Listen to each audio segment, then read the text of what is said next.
Species of the month, the Edith's copper, one of my favorite licanas. This is a real pretty little butterfly.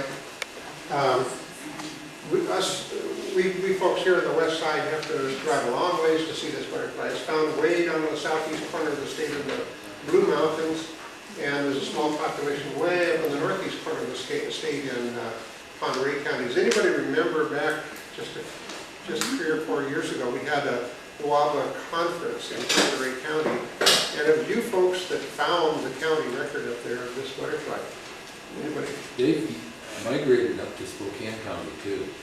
They've been known in Spokane County for a long time, but they're like one record. So they're in numbers now? Butterflies at Cascadia. Bob Kyle talks about finding one in North Spokane. I found a colony up there. Good, excellent. So it looks like they've gone up probably in the Idaho Panhandle, and then they're coming over into Monterey County up at Tiger Meadows. Here's what the egg looks like. It's a very interesting egg. It's pretty unique. I can't think of any other egg other than some of the coppers that are even remotely like it. First instar. This little guy is less than 1.5 millimeters long. Typical of first instars has these long sepia, proportionally long, coming out of these little dark bully or spots on the back there. In the first instar, later in the first instar, it starts developing a purple stripe down the back. This is the second instar. You can see the stripe is very well developed. This is a trait you see in a lot of the copper hair streaks, and probably not in any other butterfly larvae in Washington I can think of. You see that purple stripe, you probably have a copper larva. But no other copper develops it so early as the Edith's copper. Yeah, that's the second instar. Third instar, again, the stripe is very well developed. The sepia, the little hairs look shorter, but really, basically, the larva is growing into them. This was just 11 millimeter larva. So, is it dark spot an anomaly, or is that normal? Interesting you to ask. Near as I can tell, we actually went on a little trip for a couple of weeks while these were growing up here just a month ago. And when we came back, this was, I left when there were just 2 alive. When I came back, there was only 1, and it had this big sore on it. I think they're cannibalistic. And I think they had a fight with the other larva, and this one won. Because the other one was gone. Here's the 4th instar, and like all licanas in Washington, there are only 4 instars. Turns this nice green color, which blends very nicely with the leaves. By the way, they feed on a variety of docks and sorrels, plants in that group. Pupa is very standard licana pupa. It has these real distinct brown spots on the lighter background. That feature is kind of unusual in licanas.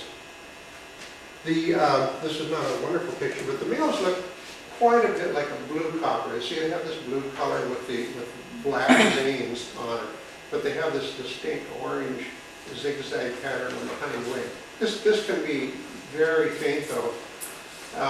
So dorsally, they look kind of like a blue copper. They're a little smaller, but the females look very different. The females are quite colorful. They have this real heavy orange zigzag, and they also have this nice pattern of orange and black spots on the forewing.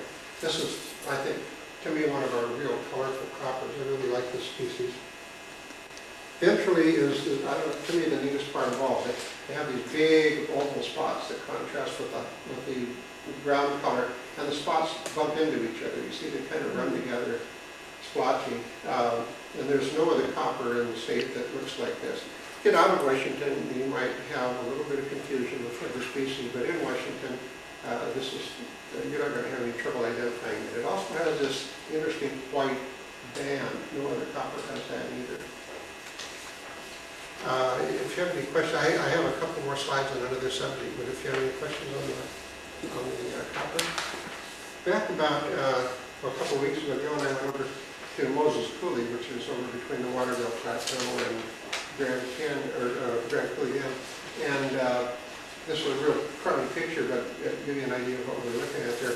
There are a lot of ringlets around, and I decided since I saw a pair that were mating there, they're kind of approachable, so I started setting with my camera to try to get some photos. While I was setting it up, they flew. They can fly when they're still mating. They're kind of klutzy, and they klutz right into a spider web. So these guys are stuck in a spider web. So I figured, well, good chance to get in close and get a look. Yeah. But this guy went very good. They came in real fast, and I was waving my hands, and it'd back off a little bit, and they'd snap a picture. It was aggressive. It'd come right back in, and within just a few seconds, it killed and wrapped up the one ringlet, and now it's attacking this one. It's sticking its fangs into it, and I kind of gave up by this point.